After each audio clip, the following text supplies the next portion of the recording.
नमस्कार मित्रों, RVIS PCS classes में आप सभी का स्वागत है। आशा करते हैं आप सब लोग अच्छे होंगे। आज इतिहास विषय के कुछ टॉपिकों पर चर्चा करेंगे, जिसमें पूना पैक्ट पर चर्चा होगी, वहीं गांधी इरविन समझौता जो होता है उस पर चर्चा होगी, गोलमेज सम्मेलन जो द्वितीय गोलमेज सम्मेलन जिसमें महात्मा गांधी जी ने कांग्रेस के प्रतिनिधि के रूप में भाग लिया था उस पर चर्चा कर लेते हैं, और कम्युनल अवार्ड पर भी चर्चा कर लेते हैं। आइए शुरुआत करते हैं। देखिए, 1930 में गांधी जी द्वारा सविनय अवज्ञा आंदोलन प्रारंभ किया था दांडी यात्रा के पश्चात। दांडी यात्रा 385 किलोमीटर की एक ऐसी यात्रा थी जो कि कई दिनों तक चली थी। 6 अप्रैल को गांधी जी 5 अप्रैल को साबरमती आश्रम से दांडी पहुंच गए और 5 अप्रैल को पहुंचे। 6 अप्रैल को उन्होंने नमक कानून को तोड़कर सविनय अवज्ञा आंदोलन प्रारंभ किया था। दांडी यात्रा क्यों की गई थी? दांडी यात्रा इसलिए की गई थी कि सविनय अवज्ञा आंदोलन जो कि आगामी होने वाला है उसमें लोगों को जोड़ा जाए, लोगों में जागरूकता फैलाई जाए, आंदोलन के बारे में जानकारी दी जाए। यह यात्रा कई दिनों तक इसलिए चली क्योंकि एक दिन में गांधी जी ज़्यादा नहीं चलते थे, जहाँ भी चलते थे लोगों से मिलते थे, लोगों को जोड़ते थे, आंदोलन के बारे में बताते थे, अंग्रेजी नीतियों के बारे में बताया जाता था। तो इस तरह लोगों को जोड़ने का प्रयास किया गया, क्योंकि यह गांधी जी का अखिल भारतीय आंदोलन दूसरे नंबर का था। पहला आंदोलन उन्होंने 1920 में कर चुके थे। इस आंदोलन की सफलता के लिए लोगों को जोड़ना आवश्यक था। वहीं सविनय अवज्ञा आंदोलन में नमक कानून को ही क्यों तोड़ा गया गांधी जी के द्वारा? सविनय अवज्ञा आंदोलन में नमक का को इसलिए लिया गया क्योंकि नमक हर व्यक्ति यूज करता है, चाहे वो हिंदू हो, मुस्लिम हो, सिख हो, ईसाई हो, यूरोपीय, कोई भी हो, अमीर हो चाहे गरीब हो, नमक हर व्यक्ति यूज कर रहा है। और सरकार ने नमक पर काफी टैक्स लगा के रखा है, कर लगा के रखा है, तो प्रभावित हर व्यक्ति होगा। भारतीयों को नमक बनाने का अधिकार नहीं था, क्योंकि नमक इतना सस्ता था, उस पर टैक्स लगा देना, बनाने का अधिकार ना देना। तो गांधी जी ने नमक को अपना आंदोलन का मुख्य मुद्दा बनाया और नमक कानून को तोड़ा। ये सविनय अवज्ञा आंदोलन देखिए जब प्रारंभ होता है तो देश भर में काफी आक्रोश होता है। आंदोलन को सफल बनाने के लोग जुड़ते हैं इस आंदोलन में। तो सरकार चाहती है कि किसी तरह बातचीत का मुद्दा में आकर लोगों को, जैसे कांग्रेस के प्रतिनिधियों को बुलाकर बातचीत किया जाए, इनकी कुछ मांगों को मान लिया जाए और यह आंदोलन जो देश भर में व्याप्त है इसे रोका जाए। तो बातचीत के लिए गोलमेज सम्मेलन का आयोजन किया जाता है, जिसमें प्रथम गोलमेज सम्मेलन जो 1930 में होता है वह असफल इसलिए हो जाता है क्योंकि कांग्रेस का प्रतिनिधि ही नहीं गया। कांग्रेस का प्रतिनिधि इसलिए नहीं गया है कि सविनय अवज्ञा आंदोलन में एक नियम था, एक बात थी, वह यह थी सरकारी संस्थाओं का बहिष्कार, सरकारी आयोजन का बहिष्कार, सरकारी कॉलेजों का बहिष्कार, न्यायालयों का बहिष्कार, सरकारी पदों से इस्तीफा। तो ये जो प्रथम गोलमेज सम्मेलन का आयोजन होता है ये ब्रिटिश सरकार द्वारा एक समारोह है। तो सरकारी समारोह, यूपीए समारोह में कांग्रेस ने पहले ही कहा कि हम भाग नहीं लेंगे, इसीलिए कांग्रेस का कोई प्रतिनिधि प्रथम गोलमेज सम्मेलन में भाग नहीं लेता है। तो ऐसे में द्वितीय मतलब दूसरे गोलमेज सम्मेलन का आयोजन किया जाना भी चर्चा में बन गया। तब गोलमेज सम्मेलन में फिर कांग्रेस नहीं भाग लेगी तो आंदोलन इसी तरह सविनय अवज्ञा आंदोलन चलता रहेगा, तो अंग्रेजों को उनकी मनसा की पूर्ति नहीं होगी।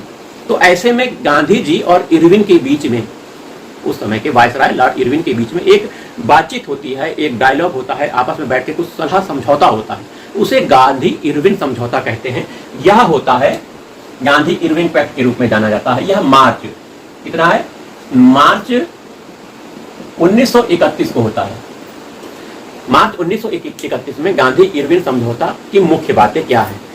सविनय अवज्ञा आंदोलन चल रहा है, कई लोगों को गिरफ्तार कर लिया गया है, कई लोगों को की संपत्ति को जब्त कर लिया गया है ना, नमक कानून बनाने से रोका गया है।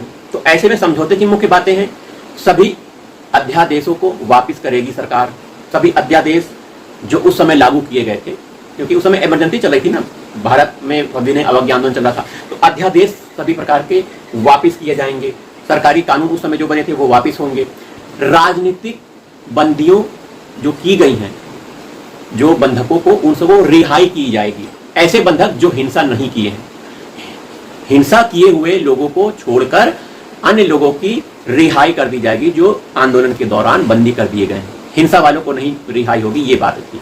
वही सरकारी जो शराब की दुकानें हैं, मादक पदार्थों की दुकानें, वहां धरना प्रदर्शन शांतिपूर्ण करने का अधिकार दे दिया गया। सरकार ने मान लिया कि आप धरना कर सकते हो। भाई उस जहां धरना किया जा रहा है वो अगर बंद हो जाएगा, सरकार को टैक्स नहीं मिलेगा ना, और सरकार टैक्स प्राप्त करना चाहती है, वही उसी का राजस्व का एक स्रोत है, अच्छा स्रोत है। तो धरने के लिए सरकारी मादक पदार्थ शराब की दुकानों में धरने के लिए सहमति बन गई। नमक कानून, जो नमक कानून था, उसमें एक निश्चित दूरी पर नमक बनाने और नमक इकट्ठा करने का अधिकार भी दे दिया गया। एक निश्चित दूरी पर, समुद्री तटों के एक निश्चित दूरी पर यह दे दिया गया। सरकार ने इतनी बात मान ली। राजनीतिक कैदियों की रिहाई कर दी गई, हिंसा को छोड़कर जो कैदी हैं, और उनकी जब्त संपत्ति वापस कर दी गई। सरकारी अध्यादेश को वापस ले लिया गया सविनय अवज्ञा आंदोलन के समय। वहीं जो अभी हमने बताया कि नमक बनाने का और इकट्ठा करने का भी कुछ छूट दे दी गई कुछ दूरी पर। कांग्रेस ने क्या किया? गांधी इनवेस्ट समझौता में गांधी जी की तरफ से क्या वादा हुआ, कांग्रेस की तरफ से क्या वादा हुआ कि सविनय अवज्ञा आंदोलन को कुछ समय के लिए स्थगित या रोका गया, स्थगित कर दिया गया, रोका गया। और कांग्रेस गोलमेज सम्मेलन में हिस्सा लेगी, यह भी वादा किया गया। तो गांधी इरविन समझौता हो जाता है और गांधी इरविन समझौता की पुष्टि होती है कराची अधिवेशन से। जो कराची अधिवेशन होता है कांग्रेस का, भारतीय राष्ट्रीय कांग्रेस का कराची अधिवेशन 1931 को होता है। इसमें गांधी इरविन पैक्ट की वो अनुमति दे दी जाती है, स्वीकृति कर ली जाती है। यही कराची अधिवेशन में मौलिक अधिकार शिक्षा संबंधी प्रस्ताव भी प्रस्तुत किए गए थे। मौलिक अधिकार संबंधी प्रस्ताव जो कि भारतीय संविधान में मौलिक अधिकार अनुच्छेद 14 से 18 में वर्णित। कराची अधिवेशन में गांधी इरविन पैक्ट की मान्यता दे दी जाती है। अब द्वितीय गोलमेज सम्मेलन जो होता है सितंबर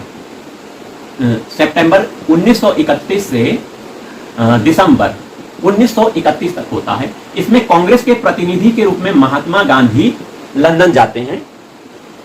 गांधी जी लंदन जाते हैं। गांधी जी के साथ, गांधी जी के अनुरोध पर सरोजिनी नायडू भी इस सम्मेलन में भाग लेने जाती हैं। और अन्य व्यक्ति जैसे मदन मोहन मालवीय हो गए, अंबेडकर साहब हो गए, बिरला जी हो गए, ये सब लोग भी सम्मेलन में भाग लेने के लिए लंदन जाते हैं। गांधी जी का लंदन में अपमान होता है। अपमान कैसे होता है? तो गांधी जी जब लंदन जाते हैं तो वहां उनको देशद्रोही फकीर कहा जाता है और उनको अर्धनंगा फकीर कहा जाता है। इस तरह के शब्दों से संबोधित किया जाता है गांधी जी को लंदन में। अब जो गोलमेज सम्मेलन होता है, सेकंड राउंड टेबल कॉन्फ्रेंस, इसकी तिथि हमने ये देखिए लिखी हुई है। यह अल्पसंख्यकों के मुद्दे पर, अल्पसंख्यक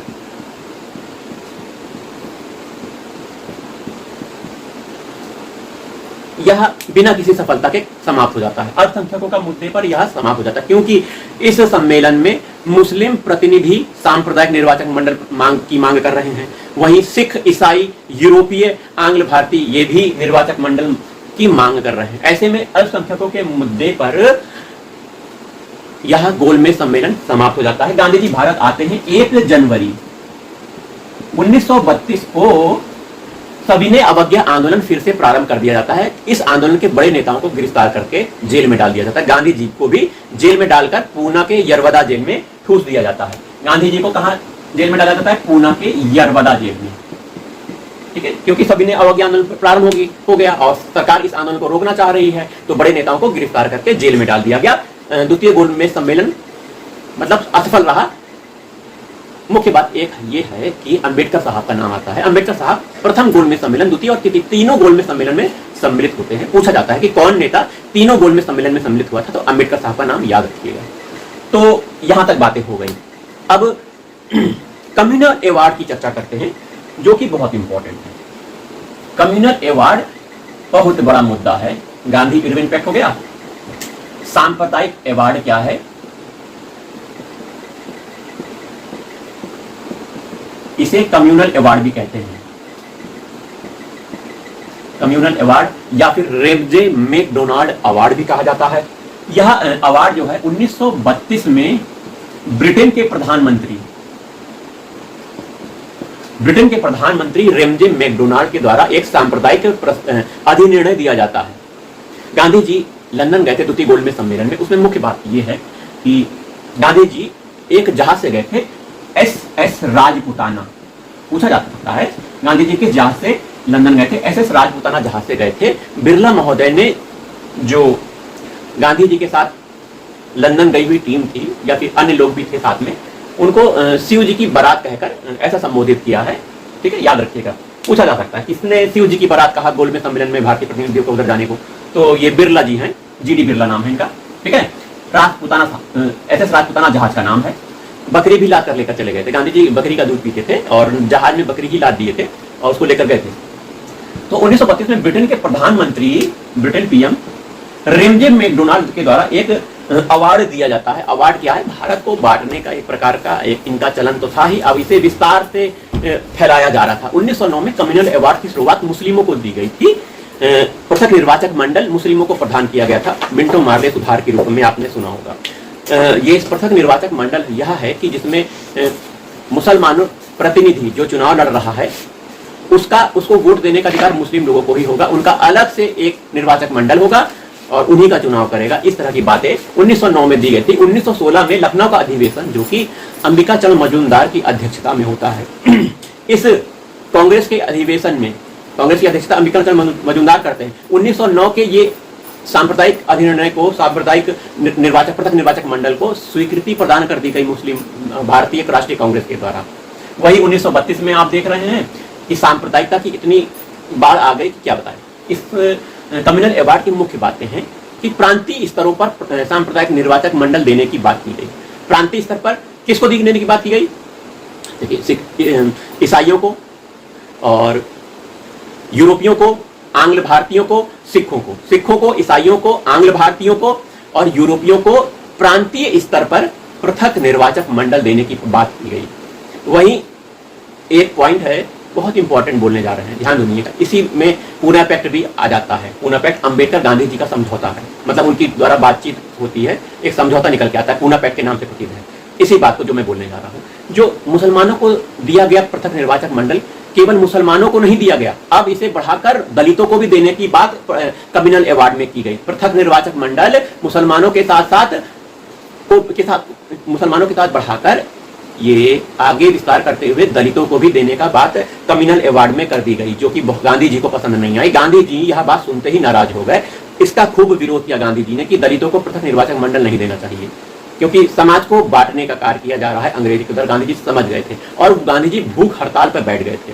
वहीं इसी कम्युनल अवार्ड में रेमजे मैकडोनाल्ड ने क्या किया कि महिलाओं के लिए भी पृथक निर्वाचक मंडल देने के लिए सीटों का विशेष प्रावधान कर दिया गया, आरक्षित कर दी गई महिलाओं के लिए। किस लिए, क्यों? महिलाओं को भी पृथक निर्वाचक मंडल दिया जाए। देखिए कैसे बांट रहे हैं, समझिए भारत को बांटने का काम कैसे ब्रिटेन का प्रधानमंत्री कर रहा है। ब्रिटेन में बैठ के महिलाओं को भी पृथक निर्वाचक मंडल देने के लिए सीटों को आरक्षित कर दिया गया। बॉम्बे प्रेसिडेंसी में 7 सीटें मराठा लोगों के लिए रिजर्व करने की बात की गई थी, मतलब मराठाओं को भी बांटने का प्रयास किया गया था। तो इस तरह ये रेमजे मैकडोनाल्ड प्रस्ताव, जिसे कम्युनल अवार्ड कहा जाता है, 1932 में आता है। यह एक बहुत बड़े समझौते को लेकर आता है, जो कि गांधी अंबेडकर जी के बीच में होता है, जिसे पूना पैक्ट कहते हैं। पूना पैक्ट क्यों कहते हैं? क्योंकि गांधी जी इस समय यरवदा जेल में थे, भूख हड़ताल कर लिए थे दलितों को दिए जाने वाले पृथक निर्वाचक मंडल को लेकर। और गांधी जी और अंबेडकर जी के बीच समझौता होता है। यहाँ पे गांधी अंबेडकर कब होता है? 1932 का यह पूना पैक्ट है, ठीक है, याद रखिएगा। और गांधी अंबेडकर समझौता जिसे कहते हैं, इस समझौते में क्या किया गया? दलितों को दिया जाने वाला पृथक निर्वाचक मंडल को अस्वीकार कर दिया गया। गांधी जी विरोध कर रहे थे। इसके एवज में दलितों को प्रांतीय स्तर पर 148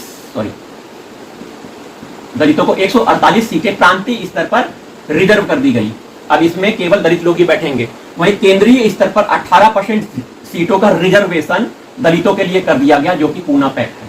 3 बातें, दलितों को दिया गया पृथक निर्वाचक मंडल और स्वीकार कर दिया गया। दूसरी बात, प्रांतीय स्तरों पर 148 सीटें दलितों के लिए रिजर्व कर दी गई। केंद्रीय विधानसभा केंद्रीय स्तर पर 18% सीटें दलितों के लिए रिजर्व कर दी गई। यह रहा आपका पूना पैक्ट, गांधी अंबेडकर समझौता 1932। तो वीडियो यहीं समाप्त करते हैं। आशा करते हैं यह वीडियो आपको अच्छा लगेगा। कमेंट कीजिएगा, कोई कमी होगी, प्रश्न होंगे, कमेंट कीजिएगा। मिलते हैं अगले वीडियो में। नमस्कार।